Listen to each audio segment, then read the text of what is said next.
Guys, അപ്പോൾ നമുക്ക് ഇന്നൊരു ഹെയർ പാക്ക് ട്രൈ ചെയ്താലോ. എൻ്റെ ഹെയർ ഓൾറെഡി കളറൊക്കെ അടിച്ച് ബോട്ടോസ് ഒക്കെ ചെയ്ത് ഡാമേജ് ആണ്. അപ്പോൾ നമുക്കൊരു നാച്ചുറൽ ഹെയർ പാക്ക് ഉണ്ടാക്കാം.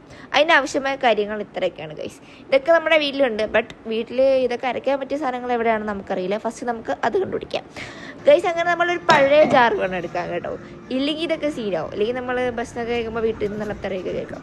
ആദ്യം നമുക്ക് ഇതൊക്കെ ഒന്ന് ഇങ്ങനെ സ്ലൈസ് ചെയ്ത് കട്ട് ചെയ്തൊക്കെ ഇടണം. അങ്ങനെ ഓരോ ഐറ്റംസ് നമ്മൾ സ്ലൈസ് ചെയ്ത് കട്ട് ചെയ്ത് ഇതൊന്ന് പേസ്റ്റ് പോലെ അരച്ചെടുക്കണം ഗൈസ്.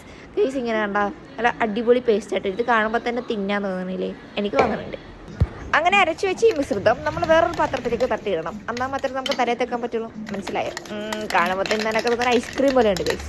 അതിന് നിങ്ങൾ എൻ്റെ ജാറൊന്നും മൈൻഡ് ചെയ്യണ്ട, സാധനം മാത്രം നോക്കിയാൽ മതി. ഓക്കെ, അങ്ങനെ അരച്ചു വെച്ച മിശ്രിതം നമ്മൾ വേറെ ബൗളിലേക്ക് മാറ്റി ഗൈസ്. ഈ അരച്ചു വെച്ചേക്കുന്ന മിശ്രിതത്തിന് നല്ല ചൂടുണ്ട്. അപ്പോൾ 5 മിനിറ്റ് ഞാൻ ഇടയ്ക്കിടയ്ക്ക് അപ്പുറം നോക്കുന്നു, അപ്പുറത്ത് തന്നെ നോക്കുന്നുണ്ട്. അതുകൊണ്ട് എൻ്റെ ഒരു ഫണ്ണ് പതിവില്ലാതെ അടുക്കളയിൽ കയറുമ്പോഴേ ഇവർക്കൊക്കെ മനസ്സിലാവും ഞാൻ എന്തോ വലിയ സമ്പത്തിൽ കയറുകയാണ്.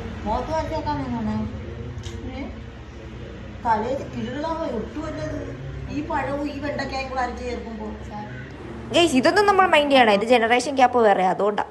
അപ്പം നമ്മുടെ മുടി നല്ല ഫ്രിസി ആയിട്ട് ഇരിക്കുകയാണ്. നമുക്കിനി പാക്ക് അപ്ലൈ ചെയ്ത് കൊടുക്കാം. ഞാൻ എന്താ അപ്ലൈ ചെയ്താലും ഇവനെ പിടിച്ചു കിട്ടും. അങ്ങനെ ആഫ്റ്റർ വാഷിന് ശേഷം എൻ്റെ മുടി നല്ല ഗുളുഗുളാന്നിരിക്കുന്നുണ്ടാവും. ഇതാണ് ഗൈസ് ഞാൻ പറഞ്ഞത്.